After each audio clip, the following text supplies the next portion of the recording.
All right, go for it. During my childhood, I spent quite some time watching television. So if you remember any of your shows that you watched during your childhood, can you tell me some of the shows you watched during the 90s? Rugrats. Hey Arnold. Rugrats, Hey Arnold, SpongeBob, SpongeBob, Arthur, Berries. Arthur and Berries.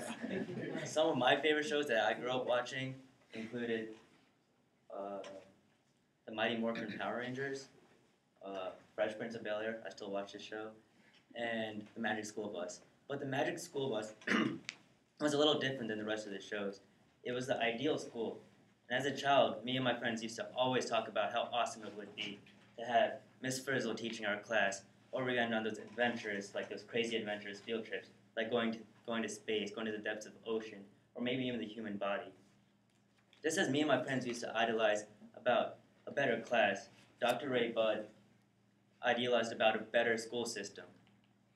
His envision has become known as charter schools.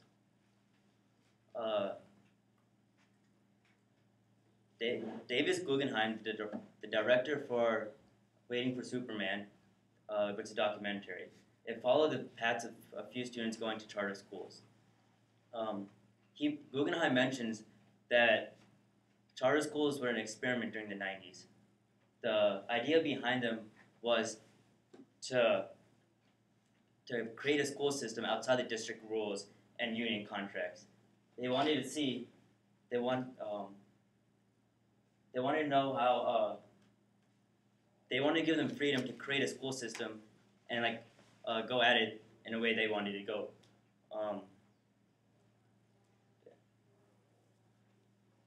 So some of the freedoms that charter schools are given are I just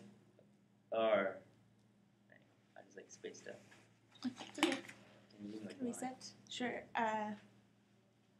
Create their own culture. Is that where you're at? No. Do you want to take this? Yeah, can I have it? Yeah.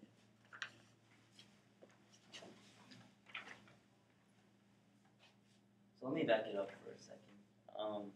So charter schools, according to the National Heritage Academics, they are public schools run by independent entities and sponsored by state organizations. Charter schools are considered public schools, but are not subject to all the rules and regulations, such as teachers are allowed to have a little leeway within constructing their own curriculum.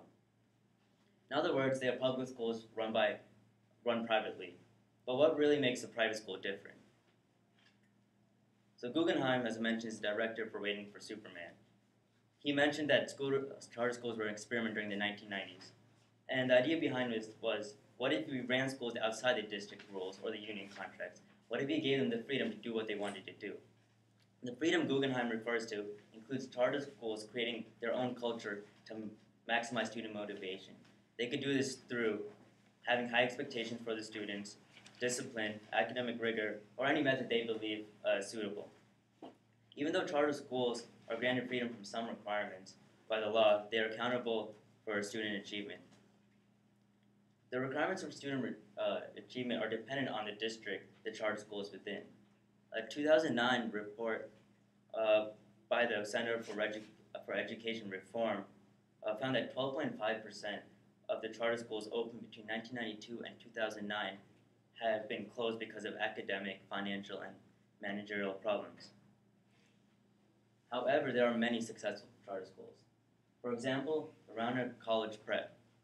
The Rauner College Prep is a charter school within Chicago, and their graduation rate is at 95%, and 85% of those students go to college.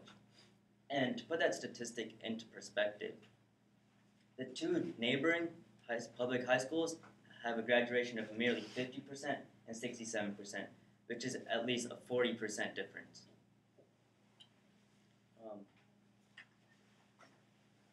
So in conclusion, charter schools are a fairly new concept within our educational system. In theory, they are set up to provide education in a different manner and to provide better results. Even though not each of the charter schools have Miss Frizzle teaching it, it's a new and interesting approach to how to make a change within the educational system. Thank you.